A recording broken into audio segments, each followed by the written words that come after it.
day. Are you ready for a trip to Nepal? Yes, let's visit Nepal today and let's visit Kathmandu, the capital of Nepal.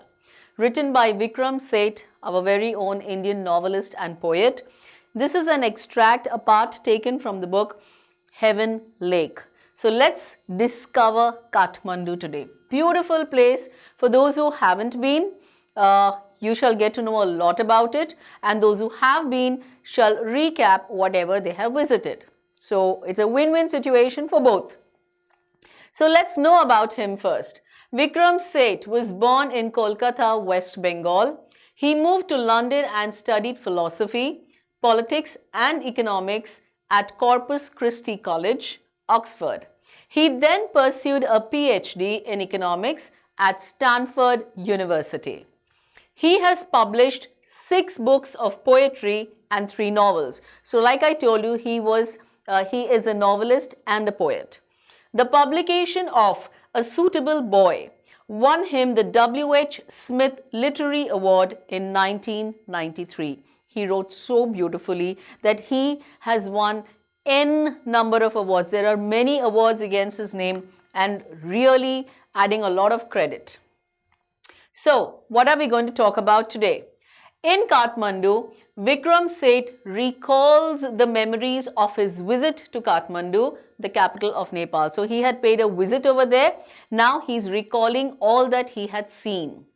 He visits the famous Pashupatinath temple of the Hindus and the Bodhanath stupa of the Buddhists. He notices that there is noise and confusion around the temple, but the Buddhist shrine is full of peace. Shrine is a holy place. There's absolute peace. There's absolutely no noise at all. In fact, compared to the temple where there is total noise and confusion. He also describes the scene around many small shrines of Kathmandu, all the small holy places. He's describing all those scenes to us. He also reveals how we thoughtlessly pollute our rivers, washing clothes on its banks, cremating corpses, and dumping rubbish in them. He's pointing out how we are actually not even thinking.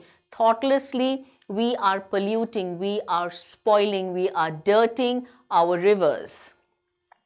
He conveys that the purity and the serenity of the holy places must be maintained. He said these places are supposed to be pure. They're supposed to be quiet. They give you peace of mind. So they should be well maintained. They should not be dirty and noisy. So here he begins. I get a cheap room in the center of the town and sleep for hours. Of course, after traveling so much, you definitely want some good rest before you catch up on your visit. The next morning, with Mr. Shah's son and nephew, I visit the 2 temples in Kathmandu that are most sacred as in holy to Hindus and Buddhists. He visited the main 2 temples. At Pashupatinath, outside which a sign proclaims, it's a publicly, known to people, like make known publicly or officially, entrance for the Hindus only. So at this temple, you will find this board out there and only the Hindus can enter. There is an atmosphere of febrile confusion, as in hurried activity, complete chaos. There's too much of noise, too much of hustle bustle, too much noise. Priests, hawkers, devotees, tourists, cows, monkeys, pigeons and dogs. Can you imagine that scene? Roam through the grounds. We offer a few flowers. Now outside the temple, like he said, outside the temple there was chaos, there was noise, there was confusion. It was extremely noisy. So many people around, the devotees with animals and hawkers. Okay, hawkers are the street traders. Yeah, they roam about with their whatever they are selling. Yeah, so what is okay? Give me one thing. since the word hawker has come, what is the difference between a hawker and a vendor? So, where you find a shop, okay, now there is a shop which has all newspapers. It's a newspaper man, right? He's a newspaper vendor. He doesn't move from place to place selling his newspapers. He's just there. He's stationary. He's just stationed over there, okay? He's put up there. Whereas a hawker, he takes his stuff and or even, in that cart or anything, and he keeps moving from place to place to sell his stuff. So that's the difference between a hawker and a vendor. So in a theater, when you go to your popcorn vendor. You go to your ice cream vendor. Why? Because they are there, right? They are stationed there. So that's the difference between a hawker and a vendor, just in case you didn't know. For those who knew, great. Again, it was a revision, and for those who didn't, they got to know. There are so many worshippers that some people trying to get the priest's attention are elbowed aside by others pushing their way to the front. Dhakka mukki. What do we do in the temple?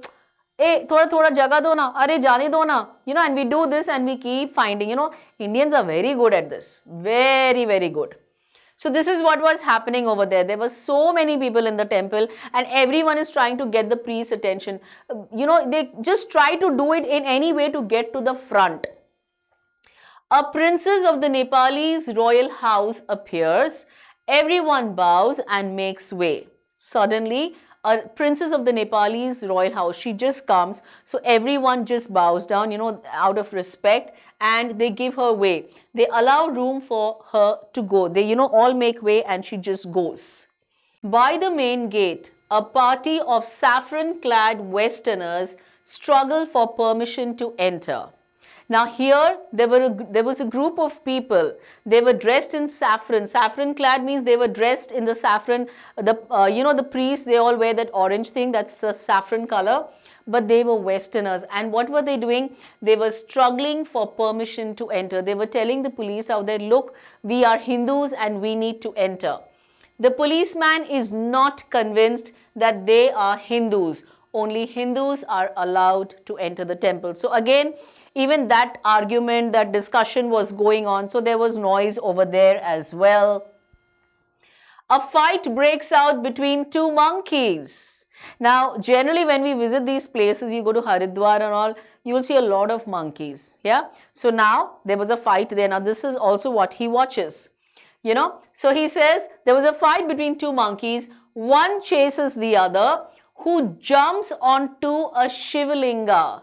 Shivalinga. Now here it is. You see here, this is the Shivalinga, right? So he literally jumps on it. And then runs screaming around the temples and down to the river, the holy Bagmati that flows below. Now he saw this beautiful scene as well. Here even the monkeys were having a fight. People were shouting at the main gate. The people inside, the worshippers, were having a tough time. So there was utter confusion, utter chaos over there. And then this smart monkey just goes and sits on, Lord Shiva's linga. He goes there. So I don't know, he was watching all that was going on around him. He also saw this. Now, you have to remember what all he saw. Yeah, because this can come as a 4 to 5 marks question. So all the different paras that you are seeing, you need to remember. In fact, if you make notes, you will also remember how to put it in sequence, yeah, so that you don't miss on any. A corpse is being cremated on its banks. A corpse is a dead body, yeah. Now, holy places, especially Haridwar, if you see, people go and, they, put the ashes in the river. I mean, a lot of things. They even, of course, they even burn dead bodies. So cremated is dispose a person's body by burning it to ashes. So even that was happening. That was also a view he saw there. Washerwomen are at their work and children bathe. Even the washerwomen, they are washing the clothes in the river. This is also happening by the river. So these are the different ways. The children are taking a bath. All the different ways where you are polluting the river, where you are actually making the holy river dirty. From a balcony, Another one. From a balcony, a basket of flowers and leaves, old offerings now, wilted, is dropped into the river. Wilted as in they are limp due to loss of water. Now, whatever people, they put the flowers and leaves on the idols over there. So, the whole basket of it was actually emptied into the river. Yeah, this is what they do. The old offerings, the dry flowers. Now, of course, because there's no water, so they have become totally wilted. They have actually become limp. So now even they are being put into the river. So these are the different ways they are polluting the river. Now, that's one part of the answer which can come as a question. So you need to remember all the different ways he came across where he saw the river is being polluted. A small shrine, again a holy place, a place of worship, half protrudes as in it extends beyond or above a surface. You can see it on top. Yeah, protrudes from the stone platform on the riverbank. When it emerges fully, now when it shall come up fully, the goddess inside will escape and the evil period of the Kali Yuga will end on earth. He says finally, when that thing comes up fully, that whole shrine, that whole thing comes up totally, the goddess inside will literally escape from there and the evil period, we say Satyug and Kali Yuga. Yeah, Satyug was when there was truth everywhere. There was absolutely no negativity. Everything was positive. It was Satyug, Sat, it was truth. Right? But right now, we all are living in Kali Yuga. Kali Yuga means there is no truth anywhere. There is greed, there is jealousy, there is anger, there is so much negative happening. Kali Yuga, people have become selfish, they've become greedy. So it's all nothing a part of Satyug. Of course, I will not say it's 100%, but yes, there are exceptions. There are people who are actually living with a true heart, and that should be the other way around. It should be maximum that, so that we bring Satyug back. But gradually, to what we see with all the Indian culture moving around, yes, we feel Satyug is coming back, and let's keep our fingers crossed for it to happen very fast. Yeah. So he says once this thing happens, the Kali Yuga will end on earth, the fourth and the final era in the spiritual evolution of man. Now, at the Bodhanath Stupa, now here it's a comparison between the Pashupatinath temple and the Bodhanath Stupa. The Buddhist shrine of Kathmandu, there is, in contrast, a sense of stillness. Totally opposite to what he saw at the temple. Now when he comes to visit the Bodhanath Stupa, he says the Buddhist shrine, when you go to Kathmandu, it's all about Buddha, Lord Buddha. We've all heard about him. We know how serene. You can see his idol and you can see there's all serenity. There's total peace of mind. The moment you look at the picture of Lord Buddha, you feel your mind is quiet. All the thoughts have gone away and your mind is at peace. So, in contrast, on the contrary, opposite to the temple, he found a sense of stillness. There was peace, there was calm, it was blissful. Its immense white dome is ringed by a road, that whole dome that they have. Small shops, it is ringed by a road as in, there is a road around it. Small shops stand on its outer edge. Many of these are owned by Tibetan immigrants. Immigrants as in the people who live permanently, who come to live. They come from a foreign country and they come to live permanently again in another foreign country. So, they are owned by Tibetan immigrants. Felt bags, Tibetan prints and silver jewelry can be bought here. Now, these people who, people who have come from Tibet, yeah, now they come and sell all the things which are the speciality there, right? So you have these felt bags, you have the Tibetan prints and silver jewelry can be bought here. There are no crowds. Unlike that temple where there was chaos, where you could find animals and people and devotees and everything, hawkers, Everyone out there, here there were no crowds. This is a haven of quietness, a safe place in the busy streets around. Though it's a busy street around, yeah, but still inside you will find it peaceful. You will find no noise at all. Kathmandu is vivid, mercenary, religious, with small shrines to flower-adorned deities along the narrowest and busiest streets. He says, what is Kathmandu? It is so vivid. It is mercenary. It is primarily concerned with making money at the expense of ethics.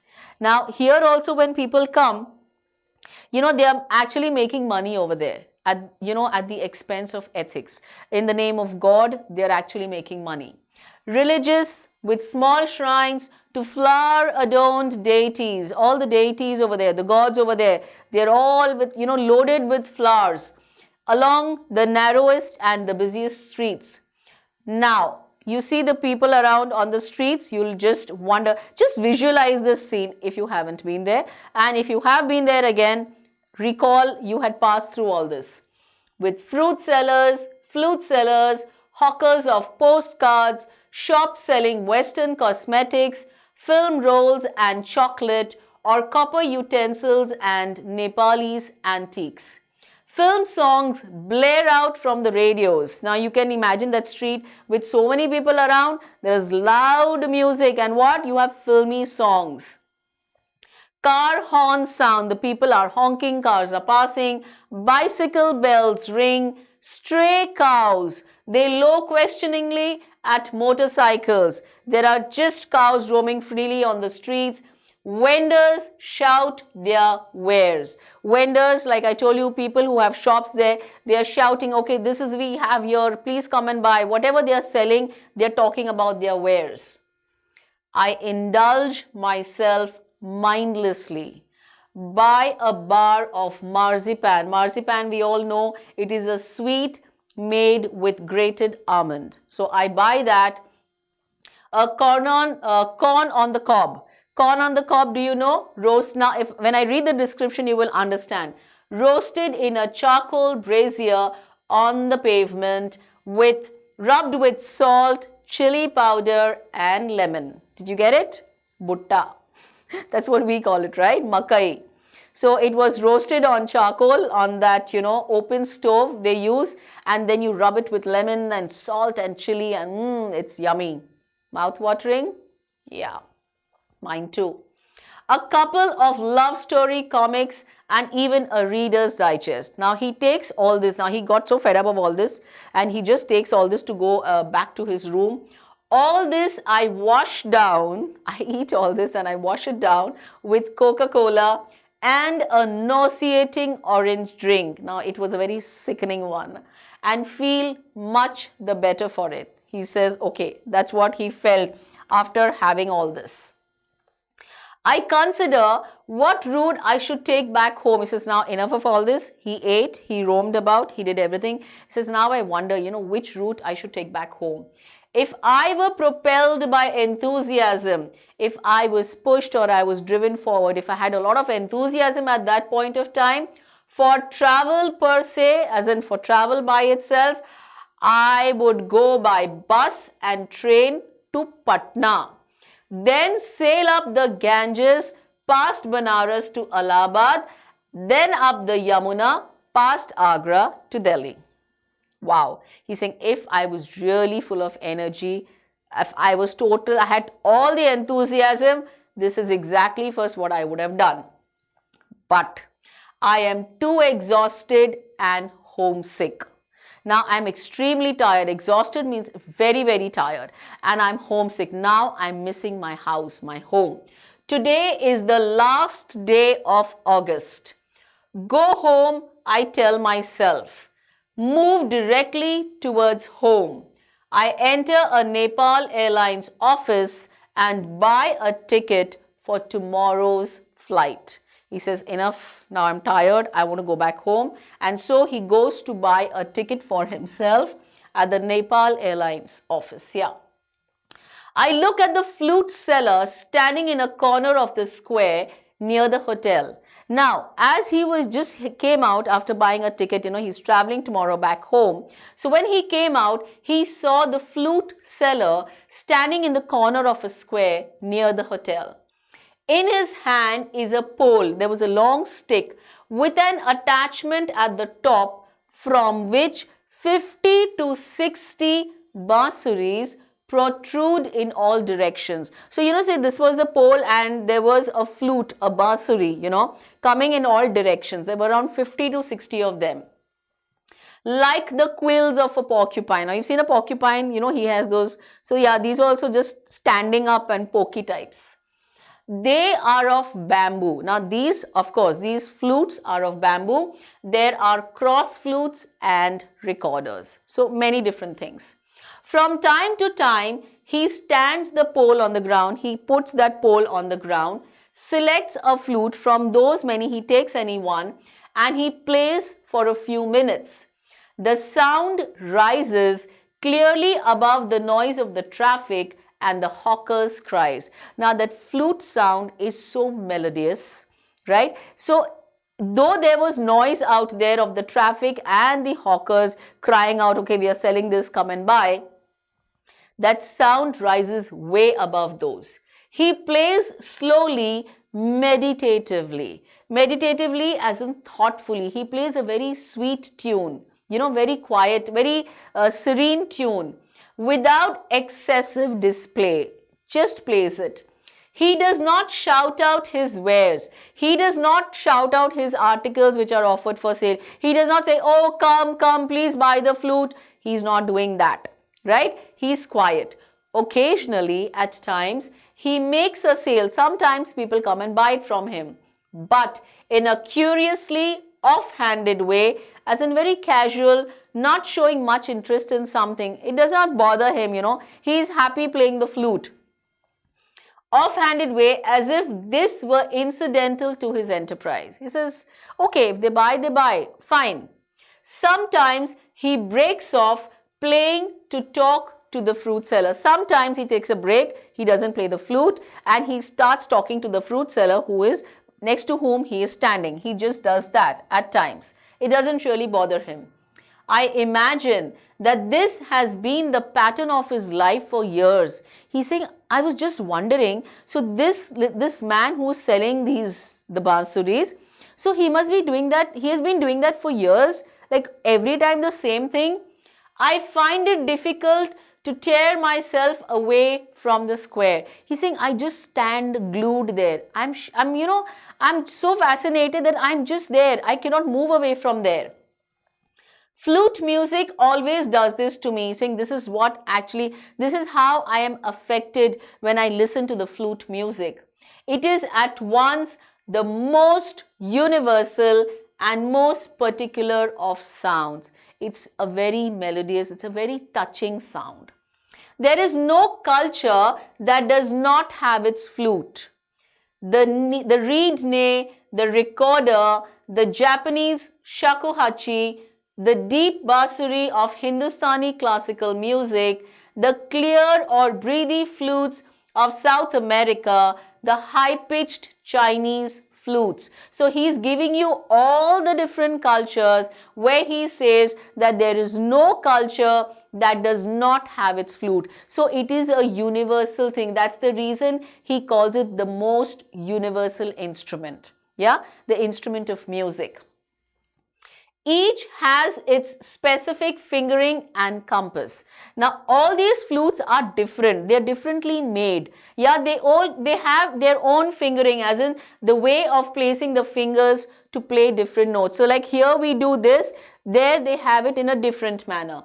And compass, here is the range. What is the sound? It weaves its own associations. It makes something from interconnected elements. They have their own associations with the fingering and the compass and then getting the sound.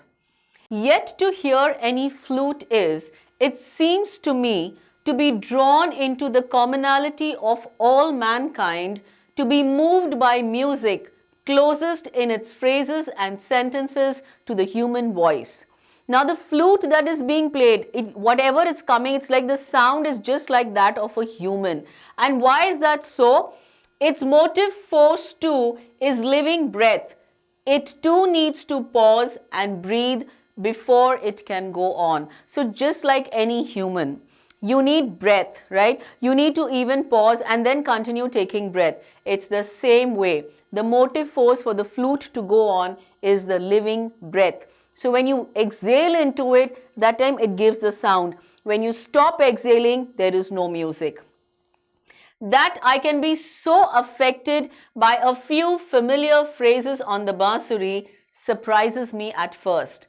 For on the previous occasions that I have returned home after a long absence abroad, I have hardly noticed such details and certainly have not invested them with the significance I now do.